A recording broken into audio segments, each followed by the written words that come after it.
Video like जरूर कर लीजिए और ऐसे वीडियो लगातार फ्री में पाने के लिए चैनल को तुरंत सब्सक्राइब कर लीजिए और बेल आइकन को जरूर टैप कर लीजिए ताकि आगे भी सारे वीडियो आपको मिलते रहे। यूट्यूब में फॉलो करते हैं तो प्लीज ये वाला फ्री टेलीग्राम चैनल जरूर ज्वाइन कर लीजिएगा। सारे नोटिफिकेशन सारे अपडेट यहीं पे आते हैं, ध्यान रखिए। हेलो फ्रेंड्स, मेरा नाम है वैभव और आप लोग देख रहे हैं UPPSC best online coaching YouTube channel. दोस्तों 780 पेजेस जो स्टडी फॉर सिविल सर्विसेज ने स्पेशली डिज़ाइंड करे हैं आपके आरओ के लिए, पीसीएस के लिए और बीईओ के लिए। सो उसको हम कवर अप कर रहे हैं और उसमें सबसे पहले जो है ज्योग्राफी को कवर अप किया जा रहा है। सो अगर आपने इस पूरी प्लेलिस्ट को फॉलो नहीं किया है उसको ज़रूर करिए, बहुत ज़्यादा इंपॉर्टेंट है आपके अपकमिंग एग्जाम्स के लिए। लास्ट वीडियो जो था उसमें हमने हिमालय को स्टार्ट किया था, हिमालय वाले टॉपिक को, तो उसी क्रम में हम आज आगे बढ़ेंगे और जितनी इंपॉर्टेंट चीज़ें इसके अंदर दी हुई हैं उन सबको समझते हुए आगे चलेंगे। ठीक है, तो चलिए शुरू करते हैं। अच्छा, यहाँ पर अब हम बात करेंगे हिमालय के प्रादेशिक विभाजन की, जैसे कि पंजाब हिमालय हो गया, कुमाऊं हिमालय हो गया, नेपाल हिमालय और असम हिमालय। सो ये जो हिमालय को कैटेगराइज करा गया है प्रादेशिक स्तर पर, इसको यहाँ पर हम देखेंगे। ठीक है, सो पंजाब हिमालय की बात करें तो सिंधु नदी और सतलुज नदी, इसके मध्य जो लोकेटेड है ये पर्वतीय भाग जम्मू कश्मीर और हिमाचल प्रदेश में विस्तृत है, यानी कि इसमें पूरा फैला हुआ है। और इसमें लद्दाख, पीर पंजाल और जास्कर पर्वत श्रेणियां और रोहतांग और जोजिला दर्रा ये लोकेटेड है। ठीक है, सो अगर आपसे एग्जामिनेशन में क्वेश्चन पूछा जाए कि पंजाब हिमालय में निम्न में से कौन सी रेंजेस आती हैं, प्रादेशिक विभाजन के बेस पर अगर क्वेश्चन आपको पूछा जाएगा, सो उसमें इसी तरीके का क्वेश्चन आ जाएगा कि इसमें कौन सी रेंजेस आपके पंजाब हिमालय में आती हैं। तो आपको याद रखना है कि लद्दाख, पीर पंजाल और जास्कर रेंजेस जो हैं ये पंजाब हिमालय में लोकेटेड हैं। इसके अलावा अगर दर्रे के बारे में पूछ लें, पासेस के बारे में, तो आपको याद रखना है जोजिला और रोहतांग दर्रा। अब हम बात करें कुमाऊं हिमालय की, तो सतलज और काली नदी इसके बीच में ये पूरा विस्तृत है और यह पंजाब हिमालय से अधिक ऊंचा भाग है। भागीरथी और यमुना नदी का जो उद्गम क्षेत्र इसी हिमालय में है, यानी कि भागीरथी और यमुना जो नदियां हैं वो यहीं से निकल रही हैं। बद्रीनाथ, केदारनाथ इसकी प्रमुख चोटियां हैं। ये सारे पॉइंट आप कहीं पर अपने माइक्रो नोट्स में बनाते रहिएगा। और सबसे अच्छा तो ये होगा कि अगर आप लोग जो हमारा स्टडी फॉर सिविल सर्विसेज का पूरा ये कोर्स है, पीसीएस के लिए, आरओ के लिए, बीईओ के लिए, अगर आप ज्वाइन करते हैं तो ये 780 पेजेस आपको दिए जाएंगे। और अगर आप लोग उत्तर प्रदेश पीसीएस की तैयारी कर रहे हैं, आप आरओ की तैयारी करना चाहते हैं, बीईओ की तैयारी करना चाहते हैं, इन तीनों एग्जाम की अगर आप तैयारी करना चाहते हैं तो स्टडी फॉर सिविल सर्विसेज के कोर्सेज को आप ज्वाइन कर सकते हैं कंप्लीट तैयारी के लिए।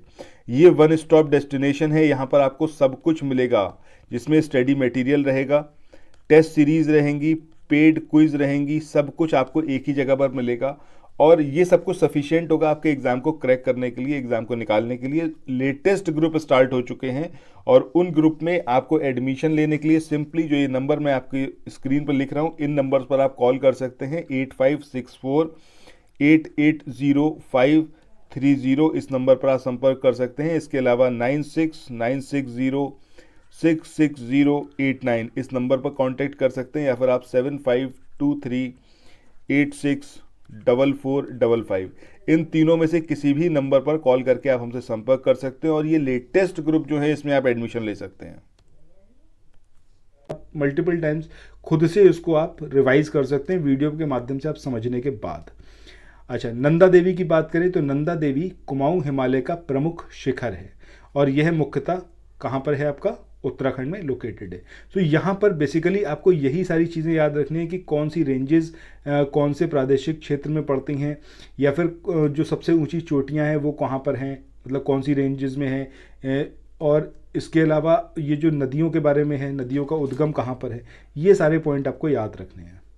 इसके बाद नेक्स्ट बात करते हैं नेपाल हिमालय की। यह पर्वत प्रदेश हिमालय का सबसे लंबा प्रादेशिक भाग है। सो इस पॉइंट को याद रखना है कि सबसे लंबा प्रादेशिक भाग कौन सा है, नेपाल हिमालय।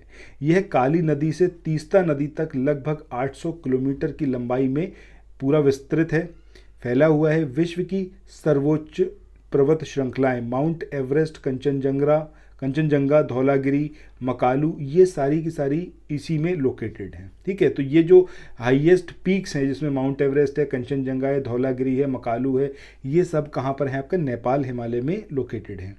असम हिमालय की बात करें तो तीस्ता से लेकर देहांग जो ब्रह्मपुत्रा तक जो है तकरीबन 720 किलोमीटर की लंबाई में फैला हुआ ये पूरा हिमालय है यहाँ पर। और इस हिमालय में नागा पहाड़ियाँ, मणिपुर, मिज़ो, खासी, ये सारी पहाड़ियाँ यहाँ पर लोकेटेड हैं। और इस भाग की जो प्रमुख नदियाँ हैं वो कौन सी हैं? दिहांग है, दिवांग है, लोहित है, ब्रह्मपुत्र है। सतलज, गंगा, ब्रह्मपुत्र का मैदान, ये उत्तर का विशाल मैदान है। ठीक है, तो ये सारी बात हो गई हमारे प्रादेशिक विभाजन के बारे में कि किस तरीके से डिवाइड करा गया है। इसके बाद आगे हम पढ़ते हैं सतलज, गंगा, ब्रह्मपुत्र का मैदान, जो उत्तरी मैदान है, यानी कि हिमालय के बाद जब नीचे उतर के हम साउथ की तरफ चलेंगे तब जो आपका ये पूरा विस्तृत मैदान पड़ता है, इस मैदान के बारे में। इसका विस्तार पाकिस्तान, सिंधु नदी का जो मैदान है, और बांग्लादेश गंगा ब्रह्मपुत्र का मैदान इसमें भी है।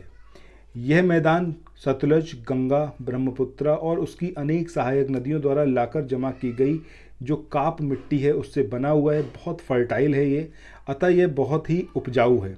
अरावली पर्वत श्रेणियाँ सिंधु सतलज समूह और गंगा नदी समूहों के बीच में जल विभाजन का ये काम करता है। अतः इस मैदान के पश्चिमी और पूर्वी भाग क्रमशः पश्चिमी एवं पूर्वी मैदान कहलाते हैं। पाताल तोड़ कुएं, यानी कि अगर देखें तो धरती से जो पानी ऊपर की ओर आता है, ठीक है, ऐसे प्राकृतिक जल स्रोत यहाँ पर होते हैं जो धरातल से स्वतः ऊपर प्रकट होते हैं और सतह पर जल निकलता रहता है। परंतु जल स्रोत और पाताल तोड़ कुएं में एक डिफरेंस होता है। प्रथम में जल स्वतः ऊपर आ जाता है, लेकिन अगर हम पाताल तोड़ कुएं की बात करें तो ऑब्वियस सी बात है उसमें नाम ही इस तरीके से है कि भाई जब मनुष्य जो है धरातलीय सतह पर पहले कुआं खोदेगा उसके बाद ही वहां से जो नीचे से पानी जो है वो स्वतः ऊपर आएगा।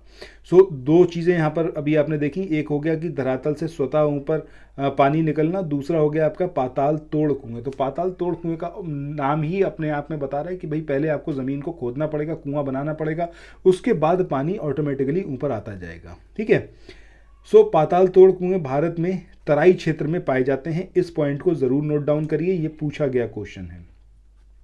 यदि हिमालय पर्वत श्रेणियां नहीं होती तब भारत के अधिकांश भाग में साइबेरिया से आने वाली जो शीत लहरें हैं उसका अनुभव होता और गंगा सिंधु का जो मैदान है या फिर सिंधु गंगा का जो मैदान है ये इतनी सुविस्तृत जलोढ़ मिट्टी से वंचित होता और मानसून का प्रतिरूप वर्तमान प्रतिरूप से भिन्न होता।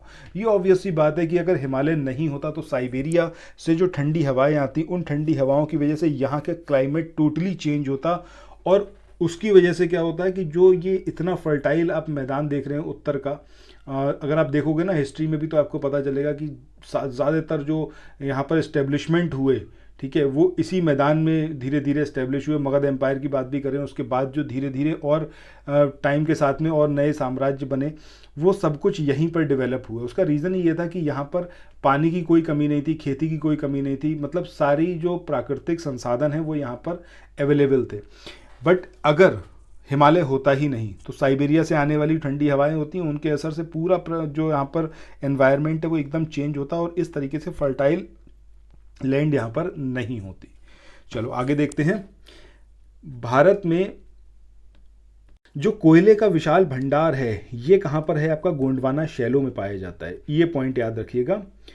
हिमालय वलित पर्वत का एक उदाहरण है, यानी कि फोल्ड माउंटेन्स का। इसको हमने स्टार्टिंग में भी बताया था कि भाई इंडियन प्लेट जो है वो यूरेशियन प्लेट की तरफ खिसक रही है, जिसकी वजह से ये जो है बीच वाला जहाँ पर ये पहले गाद भरी हुई थी ये धीरे धीरे ऊपर उठी और यही हिमालय है। और हिमालय कैसा है? फोल्ड माउंटेन्स हैं। ठीक है, भौमिकीय दृष्टि से प्रायद्वीपीय क्षेत्र भारत का सबसे प्राचीन भाग है। जो आपका पेनिनसुलर इंडिया है ये सबसे प्राचीन है। भारत का विशाल मरुस्थलीय भाग ये कौन सा है? आपका थार का मरुस्थल, जिसका विस्तार भारत के राजस्थान राज्य से पाकिस्तान में है।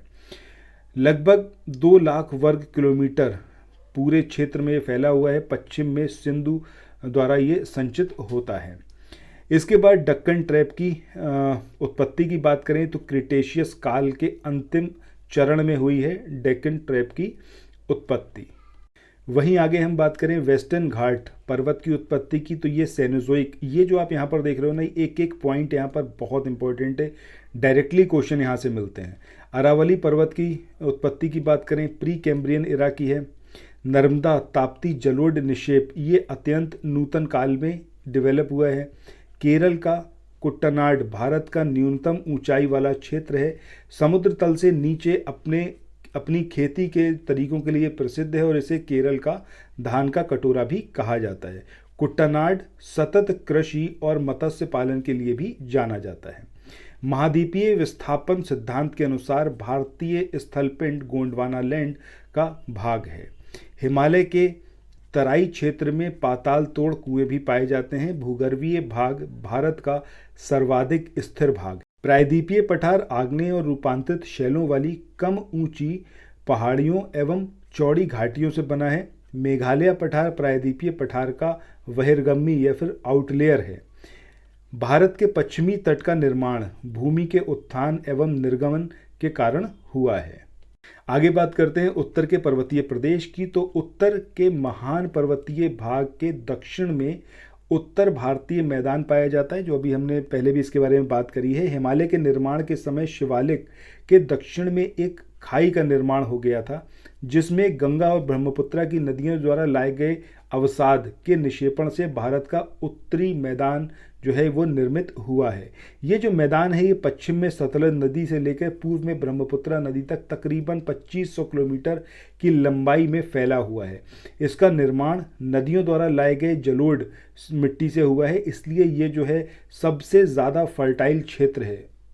इस सबको अभी हम पहले भी देख चुके हैं, ठीक है। इस मैदान की पुरानी जलोढ़ मिट्टी को क्या बोला जाता है? बांगर। ये दो नाम आपको यहाँ पर याद रखने, बांगर और खादर। जो पुरानी जलोढ़ मिट्टी है दैट इज कॉल्ड बांगर, जो नई जलोढ़ मिट्टी है उसको क्या बोला जाता है? खादर। पश्चिम से पूर्व की ओर इस मैदान की चौड़ाई कम होती जाती है, यानी कि पश्चिम में ज़्यादा चौड़ा मैदान है और पूर्व में ये कम चौड़ा होता है। इस तरीके से है कुछ, ठीक है।